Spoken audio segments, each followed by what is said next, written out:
গাজায় থেমে নেই ইসরায়েলি বর্বরতা।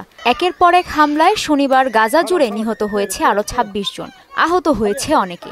স্বাস্থ্য মন্ত্রণালয়ের তথ্য মতে ২১ মাসের বেশি সময় ধরে চলা ইসরায়েলি তাণ্ডবে প্রাণহানি বেড়ে ৫৭,৭৬২-তে পৌঁছেছে।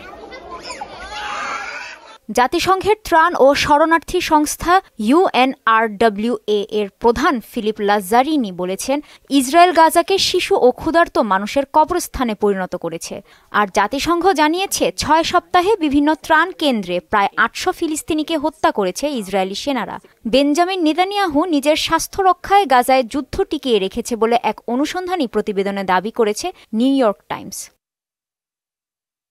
এদিকে গাজায় যুদ্ধবিরতি আলোচনা ভেস্তে যাওয়ার শঙ্কা আছে বলে জানিয়েছেন ফিলিস্তিনি এক কর্মকর্তা। তিনি আরও বলেন, ইসরায়েলের প্রতিনিধিরা শুধুমাত্র সময় ক্ষেপণ করছে, কারণ দোহায় নিম্নসারির কর্মকর্তাদের আলোচনার জন্য পাঠিয়েছে ইসরায়েল, যাদের মূল বিষয়গুলো নিয়ে সিদ্ধান্ত নেয়ার কোনো ক্ষমতা নেই।